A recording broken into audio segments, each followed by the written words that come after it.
Students, अपन ने last class में जहाँ तक पढ़ा था उसके आगे कंटिन्यू करने जा रहे हैं। ठीक है, तो नेक्स्ट अपना टॉपिक है कि सदिश गुणनफल की ज्यामितीय व्याख्या, geometrical application of cross product. Important चीज़ है और बहुत आसान भी है। सदिश गुणनफल की ज्यामितीय व्याख्या, geometrical application of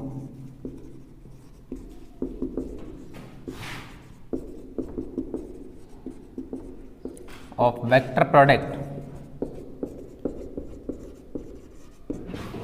geometrical application of A vector product. ये अपन सीखने जा रहे हैं, बहुत ही आसान चीज़ है।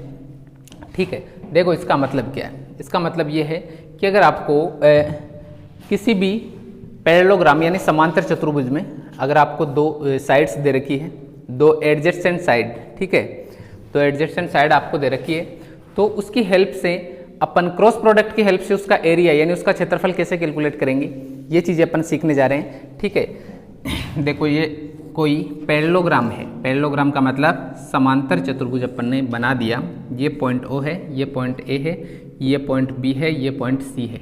ठीक है, ये इसकी एडजेसेंट साइड बोलते हैं इसको, या तो इसको और इसको बोल दो या इसको और इसको बोल दो, किन्हीं भी दो को बोल दो जिनका एक कॉमन पॉइंट हो, है ना। ऐसी दो साइड्स जिनका एक क्या हो, कॉमन पॉइंट हो। ठीक है, अब देखो अपन एक काम करते हैं, मैं यहाँ से, ये क्या है, समांतर चतुर्भुज है, तो ये वाली और ये वाली साइड पैरेलल रहेगी और ये एक दूसरे के क्या रहेगी, पैरेलल। पैरेलल का मतलब समांतर रहेंगी एक दूसरे के। ठीक है, अब देखो अगर मैं यहाँ से इस सामने वाली भुजा के ऊपर परपेंडिकुलर डाल दिया मैंने यहाँ, और इस पॉइंट को नाम दे दिया पॉइंट M, इन दोनों भुजाओं के बीच बनने वाला ये जो एंगल है ये मैंने मान लिया कितना है, थीटा है। समझ में आ गई बात, ठीक है ना।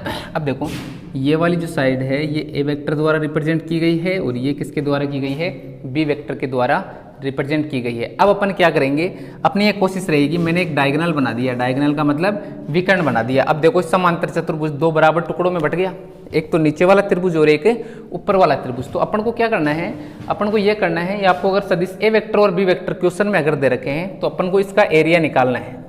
इस समांतर चतुर्भुज का क्या निकालना है, एरिया अपन को निकालना है, यानी इसका क्षेत्रफल निकालना है। तो आपको मालूम है अगर समांतर चतुर्भुज का एक विकर्ण समांतर चतुर्भुज को दो बराबर भागों में बांटता है, तो ये विकर्ण बना दिया, तो ऊपर वाले और नीचे वाले का एरिया क्या रहेगा, सेम रहेगा। तो मैं एक काम करता हूँ, नीचे वाले त्रिभुज का क्षेत्रफल निकाल लेता हूँ और जो भी इसका क्षेत्रफल आएगा उसको डबल कर दूंगा। डबल करते क्या आ जाएगा, इसका एरिया आ जाएगा। क्या आ जाएगा, एरिया। अब देखो मैं त्रिभुज OAB का क्षेत्रफल निकालूंगा। अगर आपको किसी भी त्रिभुज का आधार और उसकी ऊंचाई अगर मालूम हो तो उसका क्षेत्रफल निकाल सकते हैं। कैसे, सिंपल फॉर्मूला है 1/2 आधार गुणा ऊंचाई। समझ में आ गई क्या बात, ठीक है। तो अब देखो अगर आपको क्वेश्चन में A सदिश और B सदिश यानी A वेक्टर और B वेक्टर दोनों चीज दे रखी है, तो इसका एरिया अपन कैसे फाइंड करेंगे, ये चीज अपन देखने जा रहे हैं। तो आपको मालूम है कि A vector cross B vector जो होता है वो क्या होता है, A वेक्टर का मापांक इंटू B वेक्टर का मापांक इंटू साइन थीटा, और यहाँ पर क्या आता है बेटा, एन कैप आता है। समझ में आ गई बात, ठीक है। एन कैप क्या है, A वेक्टर और B वेक्टर के लंबवत इकाई सदिश, और A क्रॉस B क्या है, A वेक्टर और B वेक्टर के लंबवत सदिश। समझ में आ गया। अगर आपको दो सदिश A वेक्टर और B वेक्टर दे रखे हैं तो A vector cross B vector क्या होता है, A वेक्टर और B वेक्टर के लंबवत सदिश मिलेगा। कैसे मिलेगा, अगर A वेक्टर को B वेक्टर के साथ में क्रॉस प्रोडक्ट करूंगा। ये चीज अपन ने लास्ट क्लास में सीख ली थी। समझ में आ गया बात, ठीक है। अब देखो मैं एक ट्राइंगल ले रहा हूँ। कौन सा ट्राइंगल ले रहा हूँ, मैं ट्राइंगल ले रहा हूँ ये वाला OMB। क्या ले रहा हूँ मैं, ट्राइंगल OMB, क्योंकि मेरी कोशिश ये है कि मैं नीचे वाले त्रिभुज, इस नीचे वाले त्रिभुज का एरिया निकाल लेता हूँ तो ऊपर वाले का भी उतना ही रहेगा। तो नीचे वाले त्रिभुज का एरिया निकालने के लिए इसका आधार तो मेरे को क्या है, आधार कितना है इसका, OA। आधार कितना है बेटा इसका, OA। समझ में आ गया। और इसके अलावा OM और ऊपर वाला पोर्शन कौन सा है, B। ठीक है, कोई दिक्कत नहीं है। मैं क्या करता हूँ, ये नीचे वाला ट्राइंगल बना लेता हूँ। कौन सा triangle, triangle OMB, triangle OMB। इससे मैं क्या करूँगा, ये हाइट निकाल लूँगा, MB। क्या निकाल लूँगा, हाइट। कौन सी हाइट, ये BM या MB कुछ भी बोल दो, ये हाइट निकाल लूँगा। तो ये हाइट आ जाएगी अपने पास। हाइट आते ही अपना काम आसान हो जाएगा। समझ में आ गई बात, ठीक है। तो मैं क्या कर रहा हूँ, ये ट्राइंगल बना रहा हूँ। कौन सा ट्राइंगल बना रहा हूँ, ये ट्राइंगल कौन सा ट्राइंगल बनाया मैंने, OMB। और ये वाला एंगल कितना है, ये वाला एंगल है अपना थीटा। कितना है ये एंगल, थीटा।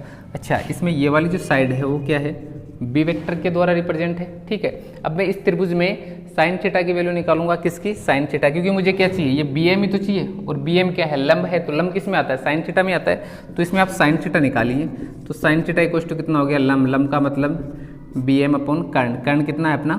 O B. कर्ण कितना है बेटा? ओ बी है। ठीक है, तो कर्ण है अपना ओ बी। क्लियर हो गया? तो बताइए बी एम कितना हो गया? बी एम हो गया अपना ओ बी साइन थीटा। कितना हो गया? B M O B sine theta. ठीक है, ओ बी क्या है? यहाँ से यहाँ तक की दूरी, सॉरी ओ बी क्या है? यहाँ से यहाँ तक की दूरी, और इस दूरी को निकालने के लिए मैं क्या लूँगा? मापांक लूँगा। तो ओ मापांक लेंगे तो क्या आ जाएगा? बी वेक्टर का मापांक आ जाएगा। भाई ये दूरी कब निकलेगी?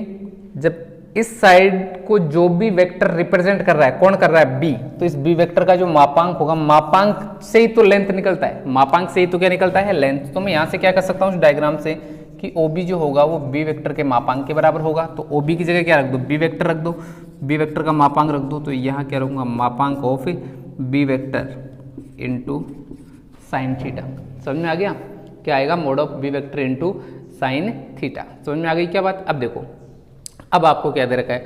अब आपको ये दे रखा है कि ये जो ट्राइंगल है, ये ट्राइंगल ये वाला, इससे अपन ने क्या निकाला? बी एम निकाला। क्या निकाला इससे? B M. अपन को कौन से त्रिभुज का क्षेत्रफल चाहिए? अपन को त्रिभुज ओ ए बी का क्षेत्रफल चाहिए। तो यहाँ लिखेंगे त्रिभुज ओ ए बी का क्षेत्रफल। त्रिभुज ओ ए बी का क्षेत्रफल क्या होगा? 1/2 आधार गुणा ऊंचाई। 1/2 आधार, आधार का मतलब बेस, गुणा ऊंचाई, ऊंचाई मतलब हाइट। तो त्रिभुज ओ ए बी में आधार क्या है? ओ ए है। कितना है आधार? ओ ए, और ऊंचाई कितनी है? B M. तो यहाँ क्या लिखूंगा मैं? 1/2 ओ ए गुणा बी एम। क्या लिखूंगा? ओ ए गुणा बी एम। समझ में आ गई बात? ठीक है, अब देखो ध्यान से, ओ ए कितना है? ओ से ए तक के बीच की दूरी कैसे निकालेंगे? इस बी वेक्टर का मापांक से निकालेंगे। तो ओ ए का वैल्यू कितना आ गया? सॉरी बी वेक्टर नहीं, ए वेक्टर का मापांक। तो यहाँ कितना हो जाएगा? 1/2 ए वेक्टर का मापांक, और बी एम कितना आया? अभी आया था ना बी एम, बी वेक्टर का मापांक इंटू साइन थीटा। तो यहाँ क्या लिखूंगा? बी वेक्टर का मापांक इंटू साइन थीटा। समझ में आ गई बात? यहाँ तक की बात समझ में आया या नहीं आया? ठीक है, अब बताओ मुझे, ये जो है वो क्या है? त्रिभुज ए ओ बी का क्षेत्रफल। त्रिभुज ए ओ बी या ओ ए बी बोल दो का क्षेत्रफल।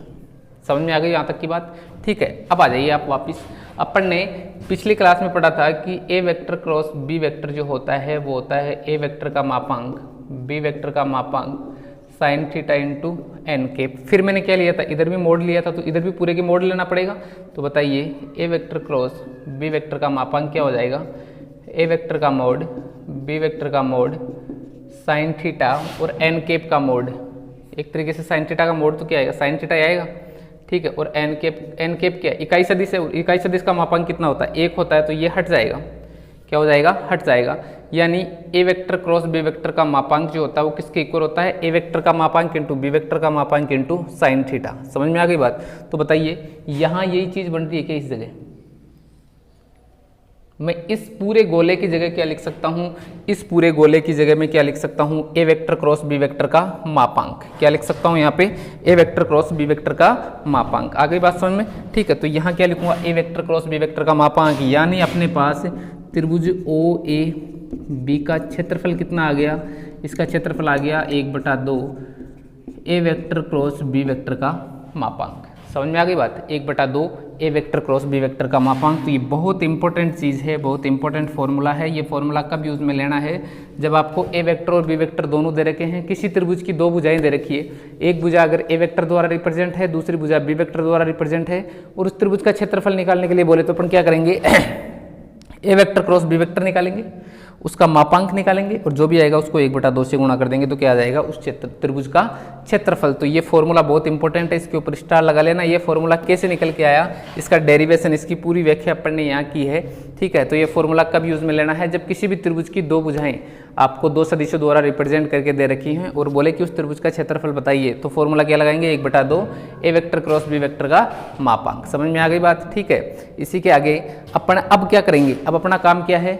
अपना काम ये है, अच्छा इसके अलावा आपको एक चीज़ और बता दूं, एक होता है त्रिभुज का सदिश क्षेत्रफल। क्या होता है? त्रिभुज का सदिश क्षेत्रफल। इस वाले क्षेत्रफल में तो संख्यात्मक मान आएगा यहाँ पे, और सदिश क्षेत्रफल में क्या आएगा, सदिश की फॉर्म में ही आंसर आएगा उसका। समझ में आ गया। अगर आपको बोले त्रिभुज ओ ए बी का सदिश क्षेत्रफल, तो उसको लिखेंगे 1/2, मापांक घटा दो यहाँ से, छोटे ब्रैकेट में लिख दो इसको, ए वेक्टर क्रॉस बी वेक्टर। ठीक है, लेकिन ये जो ऊपर वाला रिजल्ट है ये बहुत इंपॉर्टेंट है, ये चीज़ आपको ध्यान रखनी है। समझ में आ गया। अब देखो अपन ने क्या किया, इस समांतर चतुर्भुज में नीचे वाले त्रिभुज का क्षेत्रफल निकाल लिया। क्या कर लिया, नीचे वाले त्रिभुज का क्षेत्रफल निकाल लिया। अब अपन क्या करेंगे बेटा, अब अपन को इस पूरे समांतर चतुर्भुज का क्षेत्रफल चाहिए। तो आपको ध्यान है किसी भी समांतर चतुर्भुज में विकर्ण जो है इसको 2 बराबर भागों में बांटता है, यानी इस पहले त्रिभुज और इस दूसरे त्रिभुज दोनों का जो एरिया होगा, area of triangle first and equals to होता है एरिया ऑफ ट्राइंगल सेकंड, यानी पहले त्रिभुज और दूसरे त्रिभुज दोनों का जो क्षेत्रफल होता है वो क्या होता है, सेम होता है। तो अपन ने नीचे वाले का क्षेत्रफल निकाल लिया, तो इसका डबल करते ही क्या आ जाएगा, पूरे पैरेललोग्राम, पैरेललोग्राम का मतलब पूरे समांतर चतुर्भुज का क्या आ जाएगा, क्षेत्रफल। तो अपन अब क्या करेंगे, समांतर चतुर्भुज का क्षेत्रफल का सूत्र लिख देते हैं।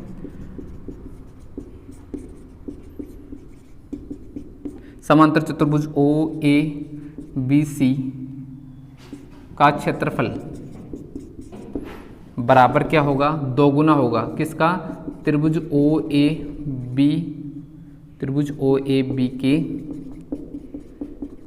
क्षेत्रफल का। समझ में आ गया।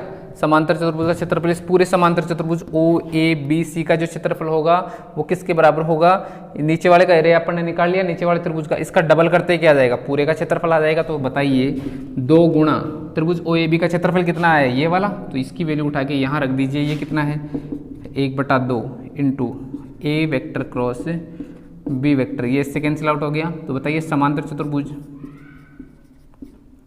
शॉर्ट में लिख देता हूँ मैं ऐसे बना के, समांतर चतुर्भुज ओ ए बी सी का क्षेत्रफल जो होगा वो क्या होगा, ए वेक्टर क्रॉस बी वेक्टर का मापांक। समझ में आ गया, ए वेक्टर क्रॉस बी वेक्टर का मापांक। क्लियर हो गई ये चीज़, ठीक है। और इसके अलावा अपन क्या करते हैं, अब क्वेश्चन करने जा रहे हैं, बहुत इंपॉर्टेंट क्वेश्चन है, ठीक है, वो करने जा रहे हैं, इसको नोट कर लीजिए पूरे को।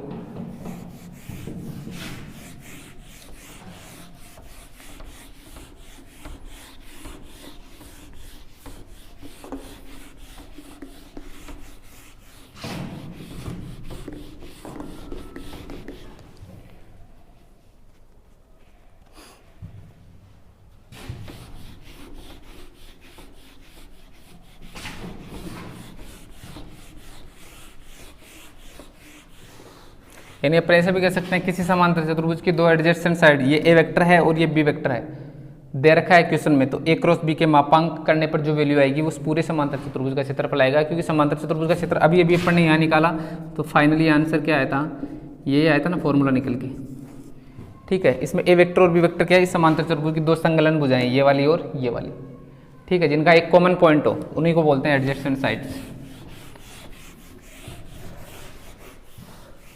तो अपन ने अभी जो पढ़ा इससे अपन ने क्या सीखा कि किसी भी समांतर चतुर्भुज की 2 संलग्न भुजाएं अगर आपको दे रखी है, संलग्न भुजाओं का मतलब क्या है कि ऐसी भुजाएं जिनका एक कॉमन पॉइंट हो, एक उभयनिष्ठ बिंदु हो, ठीक है। तो ऐसे समांतर चतुर्भुज का क्षेत्रफल कैसे निकालेंगे, ए वेक्टर क्रॉस बी वेक्टर से, जहाँ पर ए वेक्टर और बी वेक्टर क्या है, 2 एडजेसेंट साइड्स। एडजेसेंट का मतलब होता है जैसे ये समांतर चतुर्भुज हैं, जैसे ये वाली और ये वाली दे दी, ये आपको अगर ये वाली और ये वाली दे दी, ये वाली और ये वाली दे दी, कुछ भी कोई भी अगर आपको 2 दे दी तो उन्हीं को क्रमागत होनी चाहिए, ये नहीं ये और ये दे दी, ये तो समांतर हो जाएगी, ठीक है। पास पास वाली 2 साइड्स होनी चाहिए दी हुई क्वेश्चन में, ठीक है। अब अपन एक नेक्स्ट क्वेश्चन करते हैं। नेक्स्ट क्वेश्चन अपना है कि आपको सिद्ध करना है, ये अपना 13.3 का ही क्वेश्चन है। क्वेश्चन है सिद्ध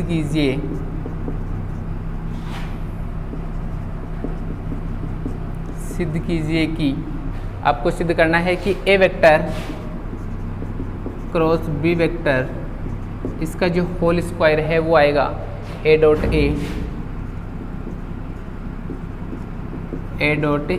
बी, बी डॉट ए और B dot B, B dot A और बी डॉट बी, ठीक है।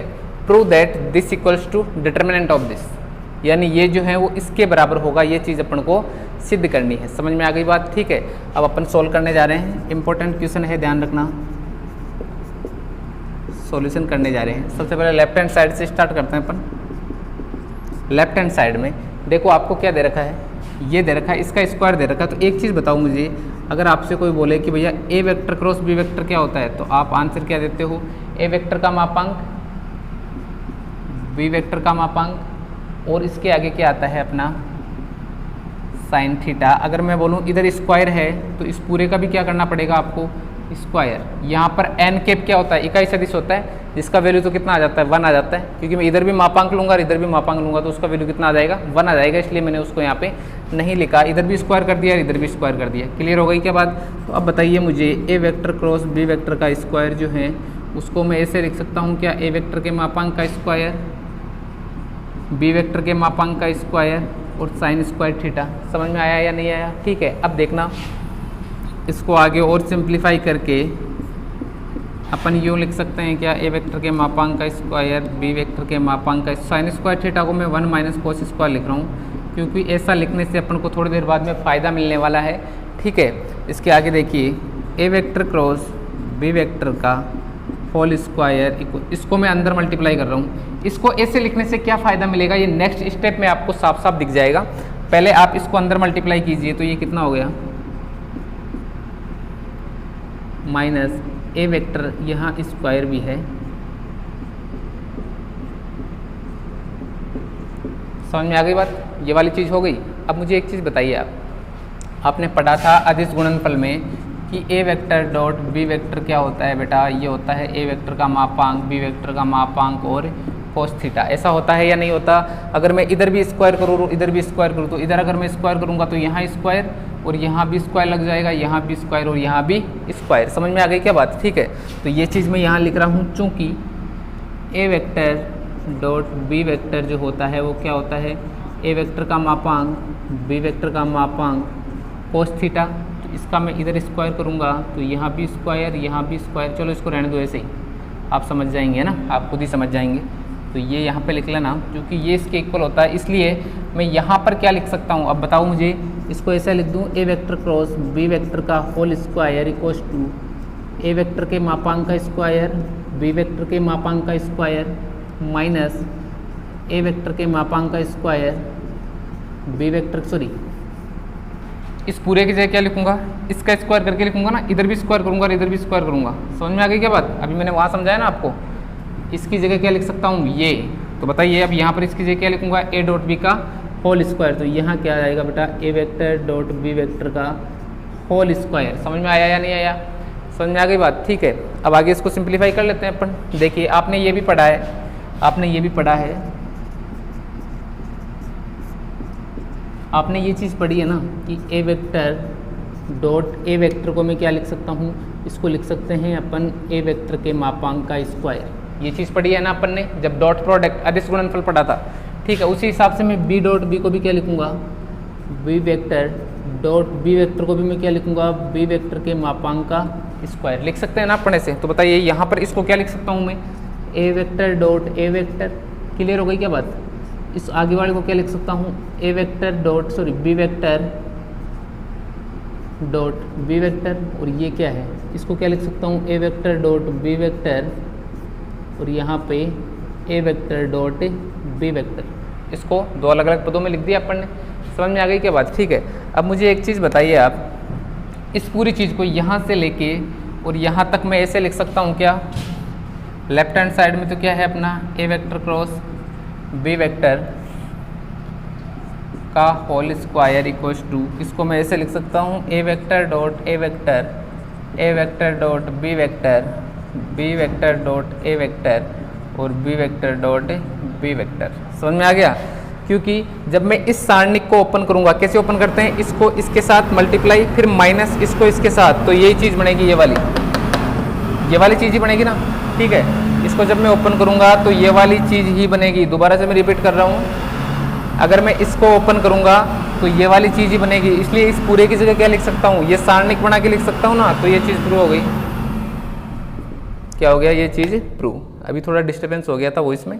अपन ने क्या किया? इसको सोल्व किया तो ये आ गया। अब मैं इस चीज़ को यहाँ से लेके यहाँ तक डिटर्मिनेंट यानी सारणिक की फॉर्म में ऐसे लिख सकता हूँ, और यही अपन को सिद्ध करना था कि ए क्रॉस बी का होल स्क्वायर इसके इक्वल होगा। और इसको अपन ऐसे लिख सकते हैं, क्योंकि अगर आपको नहीं मानने में आ रहा तो इसको ओपन करके देखो, यही चीज़ बनेगी। क्लियर हो गया? तो ये इसके इक्वल प्रूफ हो चुका है। ये इंपॉर्टेंट क्वेश्चन है, इसको आप नोट कर लीजिए। कर लिया आपने? ठीक है। अब देखो आगे।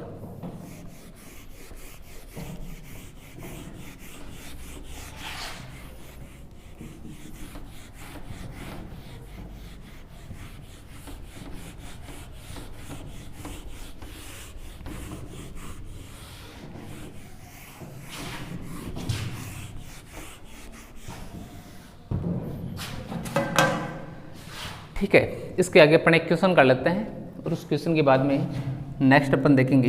अगला अपना क्वेश्चन है, अपन को सिद्ध करना है, सिद्ध कीजिए कि, आपको प्रूफ करना है कि A vector cross B vector plus C vector plus B vector cross C B vector cross C vector plus A vector, फिर plus C vector cross A vector plus B vector जो होगा वो जो है आपका जीरो के equal होगा। किसके इक्वल होगा? जीरो के इक्वल। आपको क्या प्रूफ करना है? आपको प्रूफ करना है कि यहाँ से लेके यहाँ तक की अगर आप कैलकुलेशन करें तो किसके इक्वल आएगा? जीरो के इक्वल। ये चीज़ अपन प्रूफ करने जा रहे हैं। 13.3 का क्वेश्चन है। ठीक है, तो अब देखो मैं लेफ्ट हैंड साइड लेके सोल्व कर रहा हूँ। सबसे पहले लिख दीजिए क्या लिखा है, A vector cross B vector plus C vector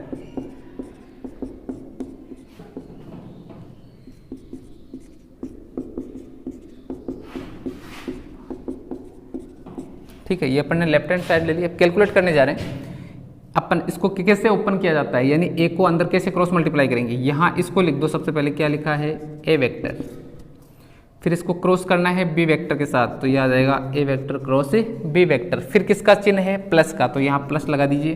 फिर ए को क्रॉस करना है सी के साथ, तो यहाँ लिखो ए वेक्टर क्रॉस सी वेक्टर। समझ में आ गया? अब इसके आगे आओ, फिर प्लस का साइन लगाना है, A vector cross C vector करना है, सॉरी बी वेक्टर है यहाँ पे, B vector cross C vector कर दिया। फिर प्लस, फिर बी क्रॉस ए करना है, बी क्रॉस ए वेक्टर, फिर प्लस, फिर सी क्रॉस ए करना है,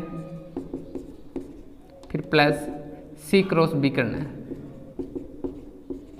समझ में आ गई क्या यहाँ तक की बात सबके? ठीक है, अब देखो, अब आपको क्या करना है, अब अपन इसको थोड़ा सिंप्लीफाई करने जा रहे हैं। यहाँ जो है उसको ऐसा कैसा रहने दो, ए क्रॉस बी को ए क्रॉस बी रहने दो। यहाँ देखो क्या है, यहाँ है, यहाँ ए क्रॉस सी है। ठीक है, इसको ए क्रॉस सी रहने दो। ठीक है, यहाँ बी क्रॉस सी है तो इसको भी ऐसा ही रहने दो एक बार, प्लस बी क्रॉस सी। यहाँ तक लिख दिया। अब देखते जाना, यहाँ क्या है, बी क्रॉस ए है, यहाँ क्या है, बी क्रॉस ए। अगर मैं इन दोनों को इंटरचेंज करूंगा तो बाहर माइनस का चिन्ह आता है। कैसे आता है? लास्ट क्लास में अपन ने देखा था कि अपन ए क्रॉस बी को क्या लिख सकते हैं, अगर मैं इन दोनों को बदलूं तो माइनस बाहर आ जाता है, बी क्रॉस ए लिख सकते हैं इनको। ठीक है, अगर कैसे लिखा हुआ है, सी क्रॉस बी, इन दोनों को अगर मैं इंटरचेंज करूँ तो यहाँ अगर मैं लिखूँ बी क्रॉस सी, यानी जहाँ बी आ रहा है वहाँ सी रख रहा हूँ, जहाँ सी आ रहा है वहाँ बी रख रहा हूँ। अगर दोनों को बदलें अपन तो माइनस का चिन्ह बाहर आता है। ये चीज़ मैंने लास्ट क्लास में बताई थी। तो इन दोनों को मैं बदल रहा हूँ, ए को पहले लिख रहा हूँ और बी को बाद में, तो बाहर क्या आएगा, माइनस, और माइनस जब प्लस से मल्टीप्लाई होगा तो यहाँ क्या आएगा, माइनस। तो यहाँ क्या लिखूँगा, ए वेक्टर क्रॉस बी वेक्टर। समझ में आ गई बात? इसको इसी से ब्रैकेट में लिख दो, कोई दिक्कत नहीं है। समझ में आ गया? यहाँ आ जाओ, यहाँ सी क्रॉस ए है और यहाँ देखो ए क्रॉस सी है, तो इनको इंटरचेंज कर दो तो माइनस तो बाहर आ जाएगा और ये क्या हो जाएगा बेटा, ए क्रॉस सी। यहाँ सी क्रॉस बी है और यहाँ देखो बी क्रॉस सी है, तो इनको भी इंटरचेंज कर दो तो माइनस तो बाहर और ये क्या हो जाएगा, बी क्रॉस सी। ठीक है, ये बी क्रॉस सी से बी क्रॉस सी कैंसिल आउट, ए क्रॉस बी से ए क्रॉस बी और ए क्रॉस सी से ए क्रॉस सी कैंसिल आउट हो गया ना, प्लस माइनस के अल्टरनेट। तो बताइए कितना आ गया, 0। Hence proved. समझ में आ गई बात? समझ में आया नहीं आया सब बच्चों के? ठीक है, अब देखो नेक्स्ट अपन देखते हैं कि सदिशों के मध्य कोण कैसे निकालते हैं। सदिशों के मध्य कोण कैसे निकालते हैं। हालांकि अपन ने चलो वो तो अपन ने देख लिया, दो सदिशों को घटक रूप में कैसे मल्टीप्लाई करते हैं वो चीज़ अपन पहले देख चुके हैं, कोई दिक्कत नहीं। ठीक है, अब अपन क्या करेंगे कि दो सदिशों के बीच में कोण कैसे निकालते हैं उसका थोड़ा बहुत अपन आइडिया लेते हैं। देखो यहाँ लिख देता हूँ मैं इसके, दो सदिशों के मध्य कोण, या फिर बोले तो सिंपली ऐसे लिख दो सदिशों के मध्य कोण।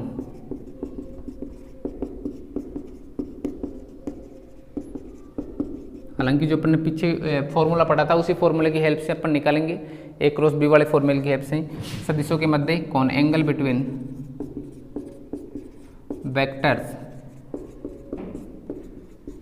ठीक है, एंगल बिटवीन वेक्टर्स, समझ में आ गई बात। ठीक है, दो सदिशों के मध्य जो है वो अपन को, एक चीज़ मैं आपको और बता देता हूँ, हालांकि उसको मैंने एज ए हेडिंग आपको लिखाया नहीं है पर फिर भी मैं यहाँ लिख देता हूँ। उसका कॉन्सेप्ट तो मैं आपको बता चुका। कॉन्सेप्ट कौन से कॉन्सेप्ट की बात कर रहा हूँ कि दो सदिशों को क्रॉस मल्टीप्लाई कैसे किया जाता है, उसका मैंने आपको कॉन्सेप्ट तो बता दिया है।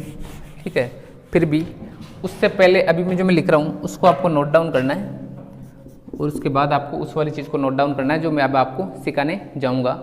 ठीक है, हालांकि ये जो चीज़ मैं यहाँ आपको सिखा रहा हूँ वो चीज़ मैं वैसे इसकी एप्लीकेशन क्वेश्चन करके तो मैंने बता दिया, इसमें मैं वही चीज़ सिखाऊंगा कि दो सदिशों को क्रॉस मल्टीप्लाई कैसे किया जाता है, क्रॉस प्रोडक्ट कैसे किया जाता है। ठीक है, यानी दो सदिशों का क्रॉस प्रोडक्ट कैसे होता है सदिश घटक रूप में। हेडिंग डाल के क्या लिखना है यहाँ पे, सदिश घटक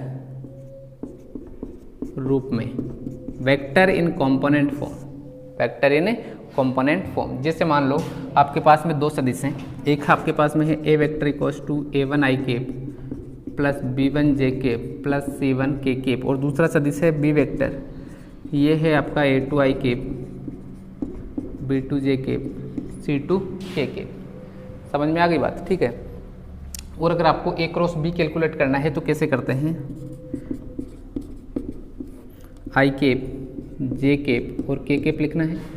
ए क्रॉस बी कर रहे हैं तो पहले ए वाले कंपोनेंट्स लिखो, ए वाले में आई कैप जे कैप और के कैप का गुणांक क्या है, a1 b1 और c1, और फिर बी वाले के लिखो a2 b2 और c2, a2 b2 और c2। तो इस तरीके से अपन क्रॉस मल्टीप्लाई करते हैं, ये चीज़ अपन सीख चुके हैं। ठीक है, अब देखो अगला अपना पॉइंट है, इसकी एप्लीकेशन मैंने बता दी ना, दो सदिशों को कैसे क्रॉस प्रोडक्ट किया जाता है। अब नेक्स्ट देखो सदिशों के मध्य कोण, ये चीज़ अपन नेक्स्ट क्लास में पढ़ेंगे।